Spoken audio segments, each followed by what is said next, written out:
The boxers have been given their instructions. The seconds are out. The crowd is ready for another edition of Shoulder Roll Virtual Boxing with your presenter, the boxing historian, Greg Rashid.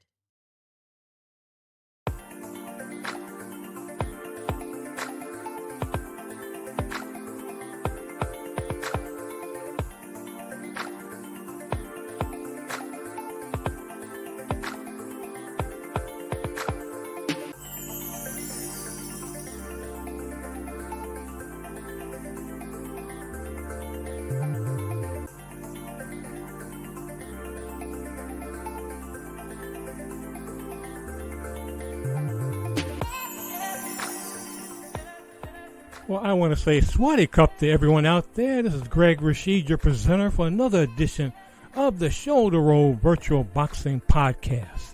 Heard by many people all over the world at their convenience, but a lot of folks listen on various platforms, be it on the internet, on Facebook, on YouTube, on my channel, Nourished by History. Some folks listen at the sportshistorynetwork.com, and a lot of folks listen every Sunday afternoon at 3 p.m. Mountain Time in Colorado on KUHSdenver.com, created by the one and only Henry Archuleta. And I want to say something. I really appreciate all the comments, the positive comments I get for the shows, but looking at my analytics, I have over 1,500 subscribers, but the folks that listen to this program, 98% of you are not subscribers, so please, wherever you listen to this program, please subscribe. It helps so much. It helps me so much. Please do that. Also, if you are, if you're on the internet, look for my Patreon site. Look for Nourished by History, then look for Shoulder Roll Virtual Boxing Podcast. Also, go to Buy Me a Coffee and look for Nourished by History and look for Shoulder Roll Virtual Boxing Podcast. It helps so much. And yes, I am in, if I haven't said it before, if you haven't caught this show and it's your first time, I'm in Bangkok, Thailand. Loving it. You might hear some construction in the background because they're building across the street from me, but we have fun here. And we have boxing events, if you're new to the program, that are based on what you decide. You are the promoters of these fights. You are the ones that promote these fights.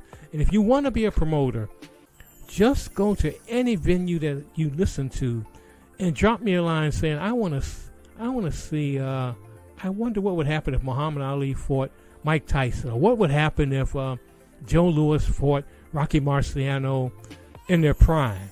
Anything like that. And we put these fights into our database, which is Title Bout Boxing 2, PC game created by the great Jim Trunza. And I hope to have him on the show eventually. But we put him in there, and like I always say to folks, it's just imaginations. What if? What if would happen? I could put these guys in there, and women too, because I have women fighters too.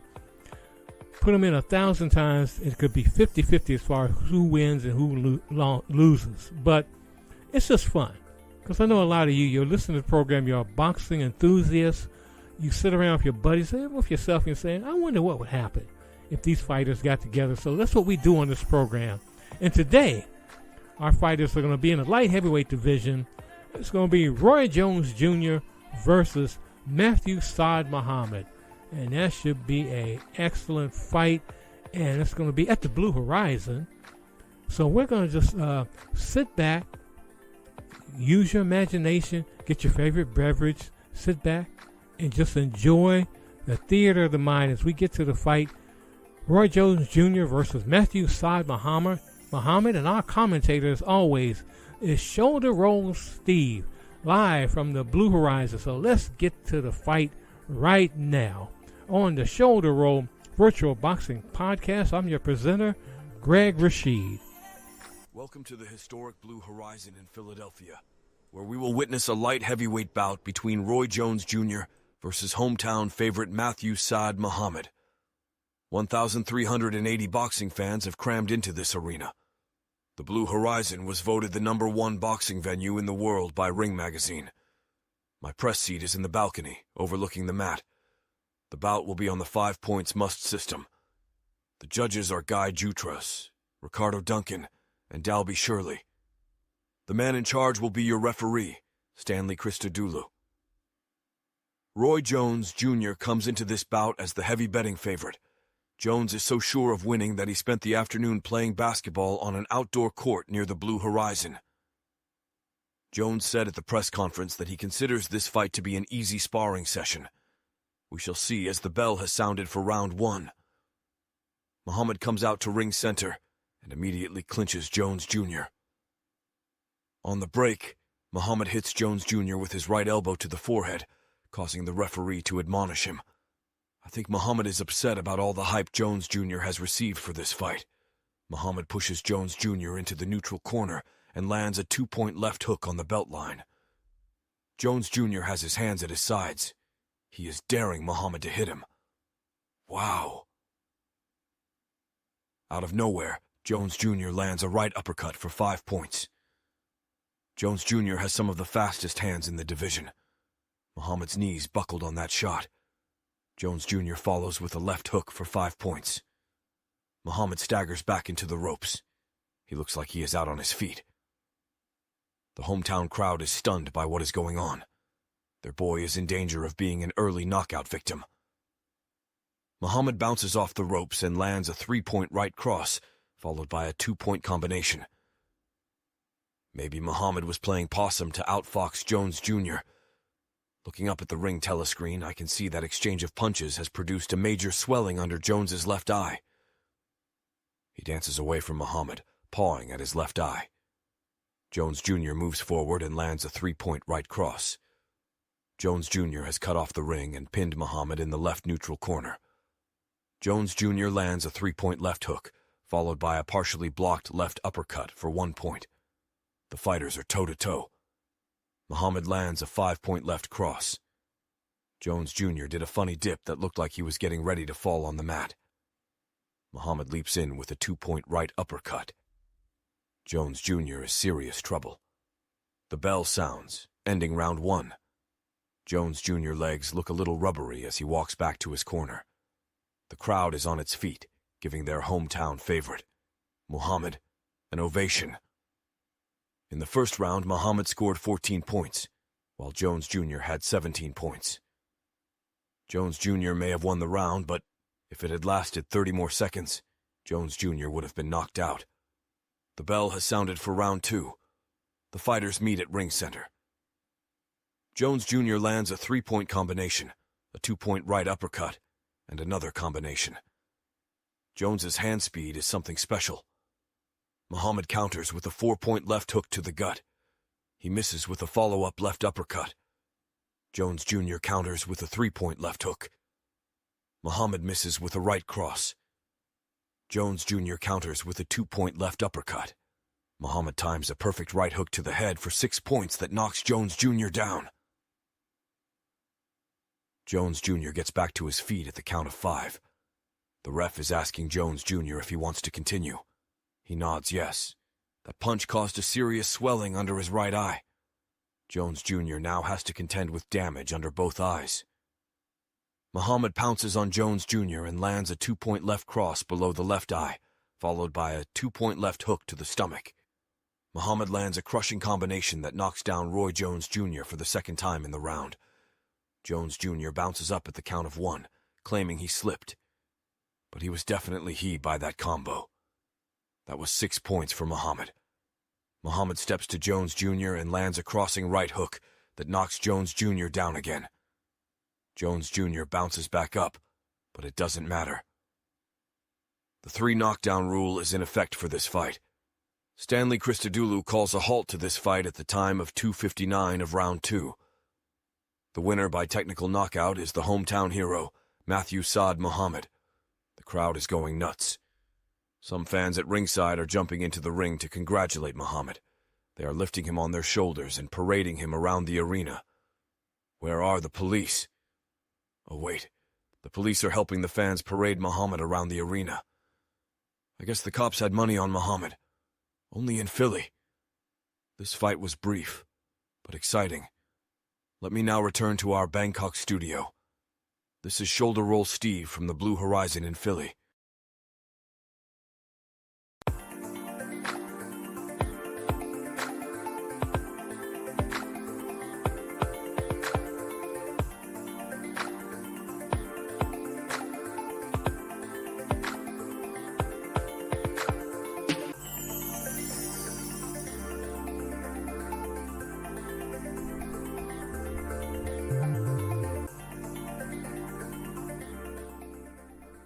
Well, that was a quick one.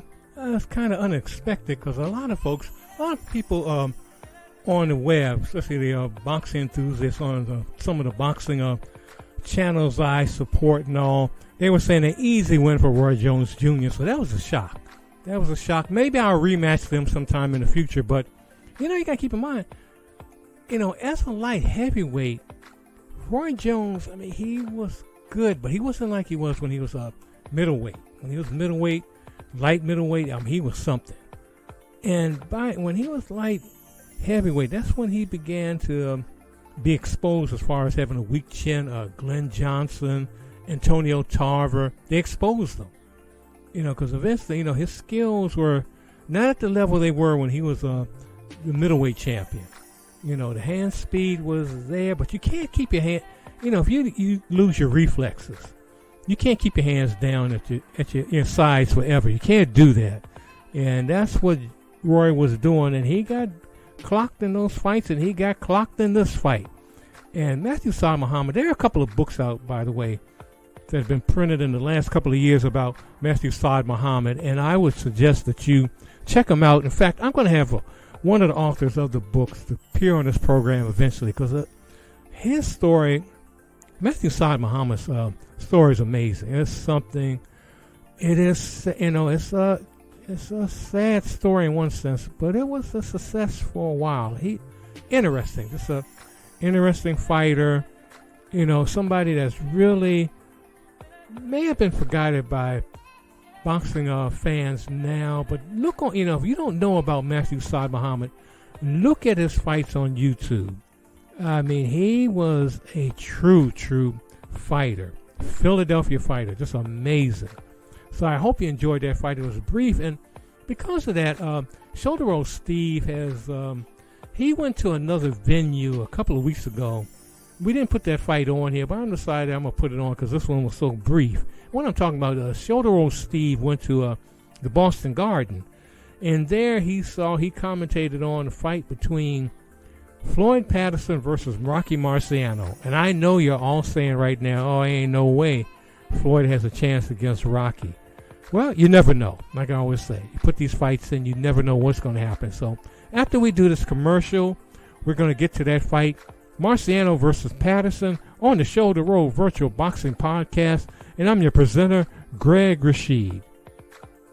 For those who say top value stamps, the best gifts in life are free. Gifts to grace your living room, each backed by a guarantee. Free for top value stamps, an elegant polished brass chafing dish. Or, if something spills, a Bissell carpet sweeper, perfect for touch-up. To brighten your living room, select the beautiful Bradley table lamp, fashioned in walnut and brass. To enjoy your favorite TV shows in any room, choose an RCA portable television set. Like everything else, free for top value stamps. So save top value stamps. The best gifts in life are free. Ladies and gentlemen, get ready for the ultimate knockout experience brought to you by Pillow Puncher Pro. The boxing sensation that's softer than a grandma's hug. Pillow Puncher Pro, where every hit feels like a hug and every defeat is a chance for a power nap. Order now, and we'll throw in our exclusive Dreamy Corner kit for free. Pillow Puncher Pro, because when life throws a punch, you throw a pillow. Order now and redefine the knockout experience. This is Shoulder Roll Steve, coming to you live from the Boston Garden. The arena is sold out to see their hometown legend Rocky Marciano fight Floyd Patterson. The early betting odds had Rocky easily beating Patterson. Patterson's reputation for having a very weak chin precedes him. But Patterson, using his famed peek-a-boo defense, could give Marciano a long night in this scheduled 15-round heavyweight fight. The fight will be scored on the 5-point system. The judges at ringside are Dale Grable, John Riley, and Giuseppe Quarteroni. The man in charge of the action is Roy Francis. I can see a nervous Cus D'Amato pacing through the Boston Gardens aisles. He didn't want Patterson to fight Marciano, but was overruled. Now settle back with your favorite beverage as the bell sounds for round 1.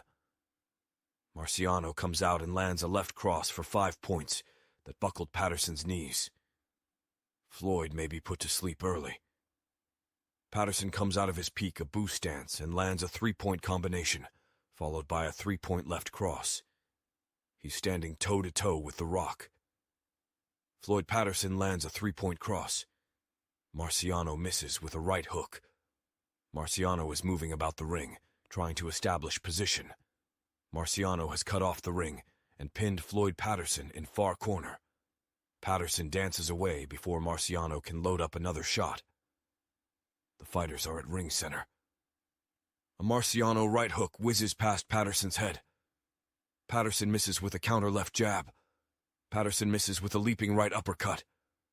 Marciano counters with a 4-point right hook that buckles Patterson's knees again. Marciano lands a 3-point right cross high on Patterson's forehead that opens up a major cut. A trickle of blood is going down Patterson's face. That is going to be a problem as the fight progresses. Patterson lands a 3-point left jab as the bell sounds to end round 1. The points scored were 9 for Patterson and 13 for Marciano. The crowd senses that this is going to be over quickly. Patterson's corner has done a great job of stopping the bleeding as the bell sounds for round 2. The fighters are at ring center. Both are bobbing and weaving, trying to find an opening. Marciano has cut off the ring and pinned Floyd Patterson on the far ropes. Marciano misses with a left cross, then scores a 3-point right uppercut. Patterson bends down to avoid another punch. Marciano hits him with a rabbit punch. The ref stops the action and gives Marciano a stern warning. The fight continues and Marciano lands a 5-point left hook that reopens the cut on Patterson's forehead. Patterson backs into his corner. Marciano lands a 5-point left hook, followed by a 5-point left uppercut. Patterson is hurt! Only the ropes are keeping him up. Patterson clinches to avoid further damage. The fighters are in ring center. Patterson misses with a left cross. Marciano counters with a 3-point combination. The Rock is getting through the peek-a-boo defense with ease. Patterson lands a 2-point combination and a 2-point left cross. The fighters clinch as the bell ends round 2. Patterson had 4 points while Marciano scored 17 points. Patterson is game, but Marciano may be too much for him to handle. I've been told Cus D'Amato has left the garden. He doesn't want to watch the beating Marciano is giving to Patterson. The bell sounds for round 3. Marciano lands a left hook for 5 points that knocks Patterson into the ropes. Marciano has cut off the ring and pinned Patterson in the left neutral corner. Patterson lands a 2-point left jab. Patterson throws a 3-point combination. Patterson is showing he is here to fight. He's not laying back and taking punches. Patterson leaps at Marciano with a left uppercut that misses. Patterson's jaw is fully exposed. Marciano lands his Suzy Q right hook to Patterson's jaw that sends him crashing to the floor. The ref has not bothered to count as Patterson has been knocked out. The arena explodes in cheers. I don't think there was any doubt of the outcome of this fight. Patterson was game, but Marciano is on a different level. I'm surprised Patterson lasted this long. Cus D'Amato was right. His fighter was not ready for the likes of Rocky Marciano. At the time of 1:18 of round 3, the winner by knockout is Rocky Marciano. From the Boston Garden, this is Shoulder Roll Steve, returning you to our Bangkok studio.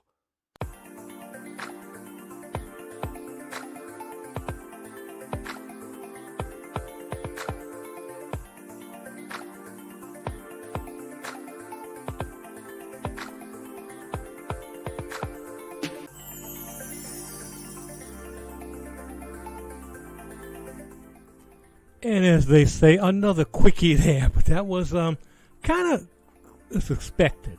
You know, you would think that Marciano would just dominate Floyd Patterson.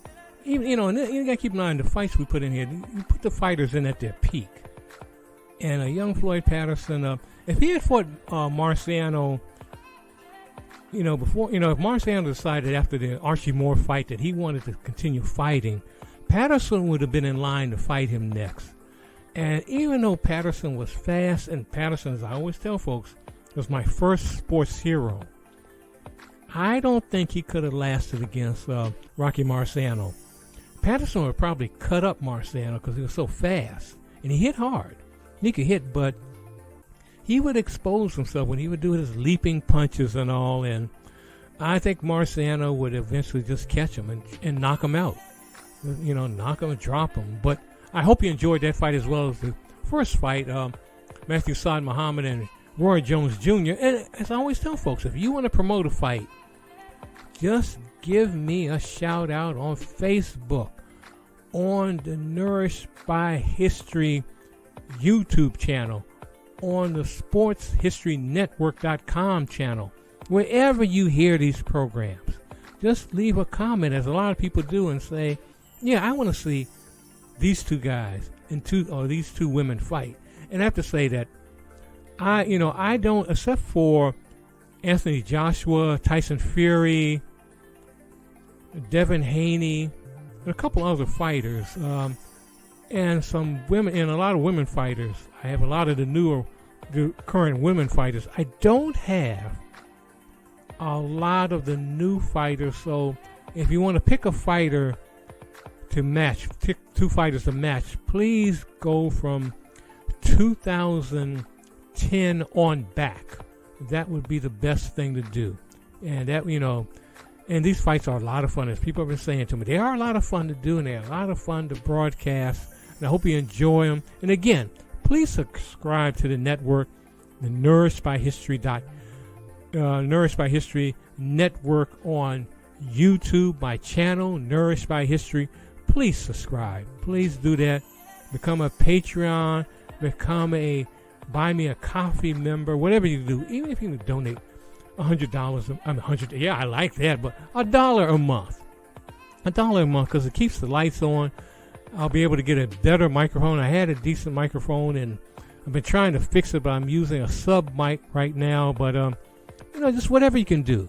Again, just go to Patreon, look for Nourished by History, and then look for Shoulder Roll Virtual Boxing Podcast, or go to Buy Me a Coffee, become a member there, and look for Nourished by History, then Shoulder Roll Virtual Boxing Podcast. Do what you can. Support the program. You know, I really enjoy doing these programs, and I will continue doing them, but just need your support. Keep things going, because it's all a circle. I support you, you support me. I produce these programs, and you love them, so you make your comments and also donate in some way, whatever you can do. But anyway, this is Greg Rashid, getting ready to get out of here right now. I want to say, as I always do, go in love and go in peace. Help someone on the way. And every morning when you wake up, get up, look in that mirror and say, I love myself. And if you're sight impaired, get up, hug yourself and say, I love myself. Because if you don't love yourself, you can't help anyone. Because you can't even help your own self. I ain't going to help anyone. But do what you can. Do what you can in your community, wherever you are in this world, be it here in Thailand, or be it in Colorado, or be it in Italy. You know, got folks over there listening in Kenya, wherever you are. Do something positive in that community and make a change, make a positive change, because we're on this sphere together. So let's do what we can to bring some positive vibrations wherever we are. Again, this is Greg Rashid, your presenter. Go in love and go in peace. We'll see you next time on the Shoulder Roll Virtual Boxing Podcast. Thanks for tuning in. See you next time.